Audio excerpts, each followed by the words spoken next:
మరి మంచి శుక్రవారపు ఆరాధనలో ప్రపంచమంతా కొన్ని కోట్ల మంది ఈ ఆరాధనలో పాల్గొనే ధన్యతను పొందుకొని ఉన్నారు. మరి వారిలో మనం కూడా ఉన్నాము.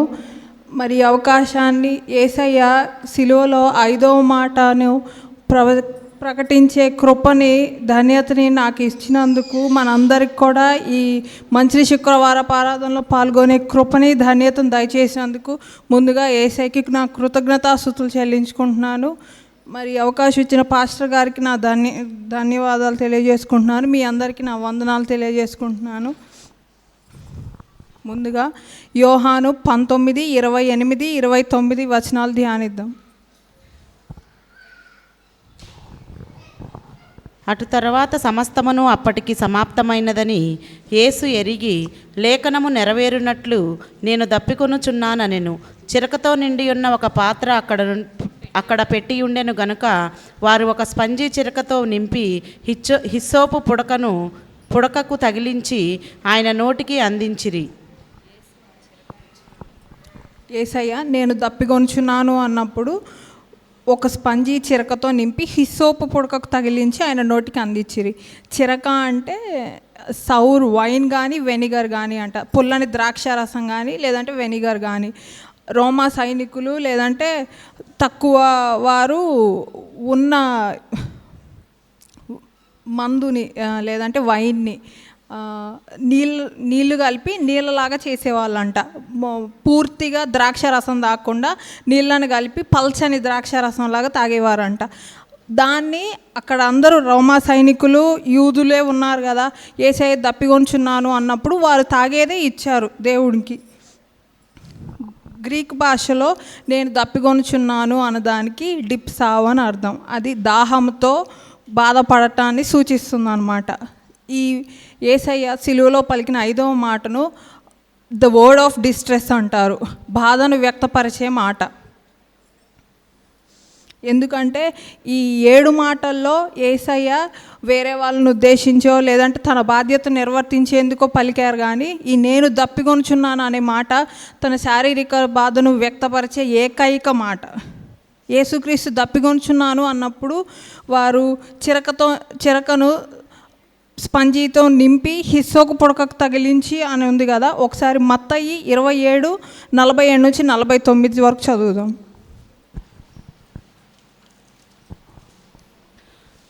అక్కడ నిలిచిన వారిలో కొందరు ఆ మాట విని అతడు ఏలియాను అని పిలుచుచున్నారని. ఒక నిమిషం, ఏ మాట విని? ఏలి ఏలి లామా సబక్తాని అనే మాట విని. ఇప్పుడు చదవండి. పిలుచుచున్నాడనిది. వెంటనే వారిలో ఒకడు పరిగెత్తుకొని పోయి స్పంజీ తీసుకొని చిరాకలో ముంచి రెల్లును తగిలించి ఆయనకు త్రాగనిచ్చెను. తక్కిన వారు ఊరకుండుడి, ఏలియా అతని రక్షింపవచ్చునేమో చూతమనిరి. అక్కడ నిలిచిన వారు అందరూ ఏమంటున్నారు? ఏలి ఏలి లామా సబక్తాని అని అనగానే ఏలియా అని పిలుచుచున్నాడు అని. ఇప్పుడు మీకు అందరికి ఒక డౌట్ రావాలి, ఏలియా అని ఒక పాస్టర్ గారు ఉన్నారు కదా సమూయేల్లో, ఈయన ఏలియాన్ అని ఎందుకు అనుకుంటున్నారు యూదులు అని అనుకోవచ్చు. ఎందుకంటే ఏలియానే కదా రథం వచ్చి తీసుకెళ్ళిపోబడ్డాడు పరలోకానికి, అందుకని ఏలియా వచ్చి బహుశా ఇతన్ని రక్షింపవచ్చునేమో అన్నట్లుగా చూస్తున్నారనమాట. అయితే అక్కడ ఉన్న వారందరిలో ఒకసారి 48 చదవండి. వెంటనే వారిలో ఒకడు పరిగెత్తుకుపోయి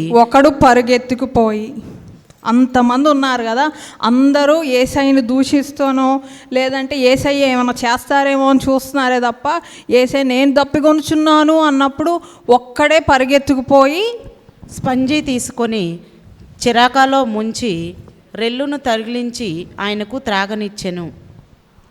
ఒక్కడే వెళ్ళి యేసయ్యకి దాహం ఇచ్చారు. యేసయ్య అందుకోసమే కదా వచ్చింది. అసలు మనందరం కఠిన ఆత్మలమే, మనమందరం పాపాత్మలమే. మనలో ఒకవేళ మారు మనస్సు ఉంటుందేమో, మన రాతి హృదయాలు మాంసపు హృదయాలుగా మారబడతాయేమో అనే కదా వచ్చింది. అంతమందిలో కూడా ఒకతను వెళ్ళి పరిగెత్తుకుపోయి వెళ్ళి తాగిచ్చారు యేసయ్యకి. మనకైనా అంతే కదా, మనం ఏదైనా పనిలో నిమగ్నం అయినప్పుడు మనకు ఆకలి దప్పులు గుర్తురావు. మనం ఆ చేసే పని ఖచ్చితంగా ముగిచేసిన తర్వాతే ఏదైనా చేద్దాం అన్నట్లు ఉంటుంది కదా. అదేదైనా మనం ముచ్చట్లు పెడుతున్నప్పుడు ఎదుటి వాళ్ళతో ఆ ముచ్చట్లు ముగించేంత వరకు ఉండటం, లేదంటే మనం ఏదైనా చదువుతున్నప్పుడు ఆ బుక్ని పూర్తిగా కంప్లీట్ చేసేటందుకో చేస్తుంటాం కదా. అట్లనే యేసయ్య కూడా, ఎందుకంటే యేసయ్య 100% దేవుడు 100% మనుష్యుడు కాబట్టి యేసయ్య కూడా అంతే. యేసయ్య లేఖనం నెరవేరటం అన్నట్లు ఉంది. ఒకసారి చదవండి మన మూలవచనం, యోహాను 19:28.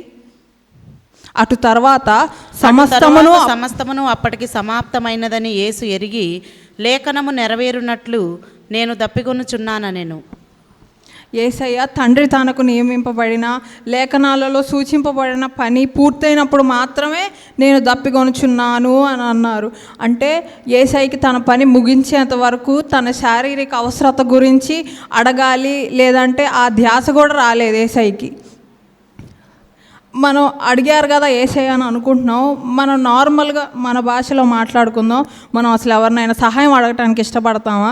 ఒకవేళ మనం అడగటానికి కొద్దిగా ఇష్టపడినా మన ఎడలు ఎవరైనా తప్పు చేస్తే, వారు మనకి నచ్చని వారైతే మనం వెళ్ళి వాళ్ళని అడుగుతామా? మరి యేసయ్య సిలువలో ఉన్నప్పుడు చుట్టూ ఉన్నది ఆయన్ని హింసించి దూషించి ఉమ్మివేసి కొరడాలతో కొట్టిన రోమా సైనికులు, ఆయన్ని దూషిస్తూ ఇంకా ఇప్పటికీ కూడా సిలువలో ఉన్నా కూడా ఈయన ఎవరినైనా రక్షిస్తారేమో చూద్దామని దూషిస్తున్న యూదులే. మరి వాళ్ళందరి దగ్గర కూడా ఆయన ఏం మొహమాట పడకుండా నేను దప్పికొనుచున్నాను అని అన్నారు కదా. అది క్షమాగుణం కలిగిన ఆత్మని తెలియజేయట్లేదా? యేసయ్య వీరిని తండ్రి వీరేం చేయుచున్నారు, వీరు ఎరుగరు కనుక వీరిని క్షమించుము అన్న హృదయం అక్కడ కనిపిస్తుంది కదా మనకి. యేసయ్య భూమి మీద వచ్చినప్పటి నుంచి ఆయనకి అంతర్గత సంపద ఉంది, కానీ బాహ్యమంతా పేదరికమే. ఎందుకంటే ఆయన పేదరికంలోనే పుట్టారు, పేదరికంలోనే బ్రతికారు, పేదరికంలోనే మరణించారు కూడా. నిన్న పాస్టర్ గారు చెప్పారు 30 వెండి నాణ్యాలంటే స్లేవ్ని, బానిసని కొనటానికి లేదైనా బానిసను విడిపించడానికి అని అన్నారు. యేసయ్యని కొన్నారు కదా, ఒకళ్ళు బాగా వెలగట్టి కొన్నారేమో అనటానికి లేదు. ఒక బానిసకి ఎంత విలువ కట్టారో యేసయ్యకి కూడా అంతే విలువ కట్టారు అన్నట్లు ఉంది. కాబట్టి మనం కూడా మనం బయటికి ఎట్లున్నామో పర్వాలేదు, లోపల మనది శ్రేష్టమైన మాటలు ఉన్నాయా, శ్రేష్టమైన హృదయం కలిగి ఉన్నామా అనేదే ముఖ్యము. ఒకవేళ మనం కూడా యేసయ్యని సిలువలో వేసేటప్పుడు ఆ గొల్గోతా ప్రాంతంలో ఆ మనుషులందరితో పాటు ఉంటే యేసయ్యని మనం వేరే గుంపుతో కలిపి ఏలియా వస్తాడేమో చూద్దాము, లేదంటే నువ్వు రక్షించుకో అని అనేవారిలో ఉంటామా? ఒక్కడు పరిగెత్తుకుని పోయి అని ఉన్నది కదా, అతనితో పాటు మనం కూడా పరిగెత్తుకొని పోయి యేసయ్యకి సహాయం చేసే వారంగా ఉన్నామా లేదా అనేది చూసుకోవాలి. యేసుక్రీస్తు ప్రభు లేఖనాలు నెరవేరి అని ఎరిగి అని అన్నారు కదా. ఏ లేఖనంలో ఒకసారి చూద్దాము. కీర్తన 22:15. నా బలము ఎండిపోయి చిల్లపెంకు వలె ఆయను, నా నాలుక నా దవడను అంటుకొని ఉన్నది. కీర్తన 69:21 కూడా 21. వారు చేదును నాకు ఆహారముగా పెట్టిరి, నాకు దప్పి అయినప్పుడు చిరకను త్రాగనిచ్చిరి. మనం ఒకసారి యోహాను 1:3 కూడా చూద్దాము. కలిగి ఉన్నదేదియు ఆయన లేకుండా కలగలేదు. అంటే సమస్తము క్రీస్తు చేత చేయబడినవి. మహాసముద్రాలను సృష్టించినవాడు, నదులను సృష్టించినవాడు, జీవజలముల దాత అయిన దప్పికొనుచున్నాను అని అంటున్నారు. మరి యేసయ్య దప్పికను తీర్చే వారంగా ఉన్నామా? ఒకవేళ మనం యేసయ్య దప్పికను తీర్చే వారంగా ఉంటే ఆ దప్పిక తీర్చేవారిని యేసయ్య ఏమని పిలుస్తున్నారో చూద్దాము. మత్తయి 25:31-46 వరకు చూసుకుంటే, ఇప్పుడు చదవద్దు, మీరు తర్వాత వెళ్ళాక చూసుకోండి. అక్కడ ఉపమాన రీతిగా ఒక రాజు 2 గుంపుల్లాగా విభాగించారు. కుడివైపు ఉన్న గుంపేమో గొర్రెలు, ఎడమవైపు ఉన్న వాళ్ళేమో మేకలు. ఆ గొర్రెల గుంపంట దేవునికి దాహమైనప్పుడు దప్పిగిచ్చారంట, దిగంబరైనప్పుడు బట్టలు ఇచ్చారంట, ఆకలైనప్పుడు అన్నం పెట్టారంట, అట్లా సో ఆన్. ఇంకొక మేకల గుంపు అవిశ్వాసులు, అనీతిమంతులు, శపింపబడవారినైన గుంపు దేవునికి దాహమైనప్పుడు దప్పికి ఇవ్వలేదంట, ఆకలి అయినప్పుడు ఆహారం పెట్టలేదంట. అందుకని మత్తయి 25:46 చూద్దాం. శపింపబడిన వీరు నిత్య శిక్షకు నీతిమంతులు నిత్య జీవమునకు పోవుదురు. శపింపబడిన వారు నిత్య శిక్షకు, నీతిమంతులు నిత్య జీవమునకు పోవుదురు. మత్తయి 25:34 ఒకసారి చదవండి. అప్పుడు రాజు తన కుడివైపున ఉన్నవారిని చూచి, నా తండ్రి చేత ఆశీర్వదింపబడిన వారలారా రండి, లోకము పుట్టినది మొదలుకొని మీ కొరకు సిద్ధపరచబడిన రాజ్యమును స్వతంత్రించుకొనుడి. మనం యేసయ్య దప్పికను తీరిస్తే మనం ఆశీర్వదింపబడిన వారం అవుతాం, పరలోక రాజ్యానికి మనం వారసులం అవుతాం. మరి ప్రస్తుత పరిస్థితుల్లో యేసయ్య వేటి కొరకు దప్పిగొంచున్నారో చూద్దాం. యేసయ్య నశించిపోతున్న ఆత్మల కొరకు దప్పిగొంచున్నారు. 1 తిమోతి 1:15 పాపులను రక్షించుటకు క్రీస్తు యేసు లోకమునకు వచ్చెను. అదే వచనం మత్తయి 9:13 కూడా చూస్తాం. మనం యేసయ్య నామాన్ని ప్రకటన చేయటం ద్వారానే యేసయ్య దప్పికను తీరుస్తాం. కీర్తన 105:1 మత్తయి 28:19 కూడా అదే చెప్పబడి ఉన్నది. యేసయ్య మనం ప్రేమను కనపరచాలని దప్పిగొంచున్నారు. యోహాను 13:34 నేను మిమ్మును ప్రేమించినట్టే మీరును ఒకరినొకరు ప్రేమించుకొనుడి అని చెప్తున్నారు. మనం ఒకవేళ యేసయ్యని ప్రేమించకపోతే ఇతరులను కూడా ప్రేమించుకోలేం. ఎందుకంటే నిన్ను వలే నీ పొరుగువారిని ప్రేమింపుము అని ఉంది కదా. మరి మనం ఇంకొక మనిషిని ప్రేమించకపోతే, నశించిపోతున్న ఆత్మల్ని ప్రేమించకపోతే మనం యేసయ్యని మాత్రం ఎట్లా ప్రేమిస్తున్నాం? అందుకనే మనం యేసయ్య దప్పికను తీర్చాలంటే ఇతరుల్ని ప్రేమించాలి. తద్వారా మనం యేసయ్యని ప్రేమిస్తాం. మూడవదిగా యేసయ్య మనం ప్రార్థనా జీవితం కలిగి ఉండాలని దప్పిగొంచున్నారు. యోహాను 17 నిన్న పాస్టర్ గారు చెప్పిన రీతిగా హై ప్రీస్ట్ ప్రేయర్ అన్నారు కదా, ప్రధాన యాజకుడి ప్రార్థన అని. మహారోదనలో మహావేదనలో కూడా యేసయ్య మన కొరకు ప్రార్థించారు అని చెప్పారు కదా. మనం అట్లానే ఇతరులు గూర్చి ఇతరుల రక్షణ కొరకై మనం కూడా ప్రార్థనా జీవితంలో గుర్తు చేసుకోవాలి. వాళ్ళ కోసం ప్రార్థన చేయాలి. వాళ్ళ కోసం ప్రార్థన చేయటం ద్వారా యేసయ్య దప్పికను తీర్చిన వారం అవుతాం.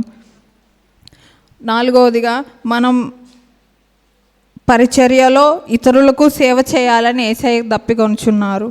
యోహాను 13:1-17 యేసయ్య తన శిష్యులను పాదాలు కడిగి వాళ్ళకి చివరి మాటలుగా మాట్లాడుతున్నారు. మనం యేసయ్య దేవాది దేవుడే తగ్గింపు గుణం కలిగి శిష్యుల పాదాలు కడిగినప్పుడు మరి మనం కూడా తగ్గింపు గుణం కలిగి ఇతరులకు సేవ చేయటంలో తప్పు లేదు. పరిచర్యకు సేవ చేయటంలో తప్పు లేదు. మనం ఈ సేవ చేయటం వల్ల యేసయ్య దప్పికను తీర్చిన వారం అవుతాం. ఐదవదిగా యేసయ్య మన పరిశుద్ధతకై దప్పికొంచున్నారు. మత్తయి సువార్త 5:6-8 నీతి కొరకు ఆకలి దప్పులు గలవారు ధన్యులు, వారు తృప్తిపరచబడుదురు. కనికరము గలవారు ధన్యులు, వారు కనికరము పొందుదురు. హృదయశుద్ధి గలవారు ధన్యులు, వారు దేవుని చూచెదరు. మనం నీతి మరి మురికి గుడ్డ వల్లే ఉంటుంది కదా అని వీళ్ళు ఎవరైనా అడగవచ్చు. మనం నీతి అని అంటే యేసయ్యను అనుసరించటమే. మన నీతి మార్గం యేసయ్యకు పోలి నడవటమే. అందుకనే కదా పౌలు అంత ధైర్యంగా గర్వంగా చెప్పుకున్నాడు, క్రీస్తును పోలి నడుచుకునే వాళ్ళను నన్ను పోలి నడుచుకునే వాళ్ళను అని అన్నారు కదా. మనం అందరం అసలు అలా చెప్పగలుగుతామా? పౌలు చెప్పినట్లుగా నన్ను పోలి నడుచుకోండి అని. అందుకనే మనం కూడా యేసయ్యకు మాదిరిగా యేసయ్య నడిచిన మార్గంలో నీతిగా బ్రతికితే ఆ పరిశుద్ధతను బట్టి యేసయ్య దప్పికను తీర్చిన వారం అవుతాము. ఎవరైతే దేవుణ్ణి నమ్ముకోలేదో వాళ్ళని ఆకర్షించిన వారం అవుతాము.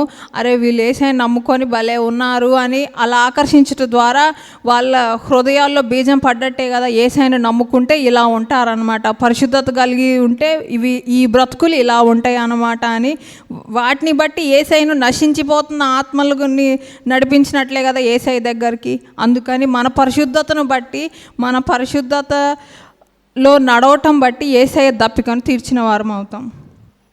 ఆఖరిగా మనం దేవునితో సహవాసం కలిగి ఉండాలని యేసయ్య దప్పికొంచున్నారు. దేవుడు మనతో సహవాసం కొరకై దప్పికొని తన ప్రియకుమారుడైన యేసుక్రీస్తుని సిలువకు అప్పగించారు. యోహాను 3:16. మనందరం చదువుదాం బయటికి ఈ వచనాన్ని. యోహాను 3:16. దేవుడు లోకమును ఎంతో ప్రేమించెను, కాగా తన అద్వితీయ కుమారునిగా పుట్టిన వాని యందు విశ్వాసముంచు ప్రతివాడును నశింపక నిత్య జీవం పొందినట్లు ఆయనను అనుగ్రహించెను. మరొకసారి చదువుదామా? దేవుడు లోకమును ఎంతో ప్రేమించెను, కాగా తన అద్వితీయ కుమారునిగా పుట్టిన వాని యందు విశ్వాసముంచు ప్రతివాడును నశింపక నిత్య జీవము పొందినట్లు ఆయనను అనుగ్రహించెను. మనం దేవునితో సహవాసంకై యేసయ్య మన దగ్గరకు వచ్చారు. యేసయ్యే దేవుడు కదా, దేవుడే మానవ రీతిగా వచ్చి మన కోసం సిలువలో మరణించారు. మరి యేసయ్య సిలువలో దప్పికొన్నారు. నేను ఇందాక చెప్పినట్లుగా ఆయన సృష్టింపబడినది ఏదియు ఆయన లేకుండా సృష్టింపబడలేదు. నీళ్ళని తయారు చేసింది క్రీస్తే కదా. మరి అటువంటి క్రీస్తు నేను దప్పికొనుచున్నాను అని అన్నారు. అది మన కోసం కాదా? నీ కోసం కాదా? నా కోసం కాదా?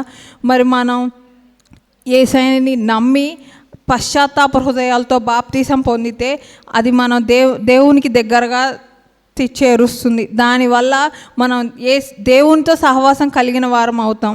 దేవునితో సహవాసం కలిగిన వారం అయితే మనం యేసయ్య దప్పికను తీర్చిన వారం అవుతాం. మరి ఈ మాటలు విన్నందుకు మీ అందరికీ కృతజ్ఞతలు.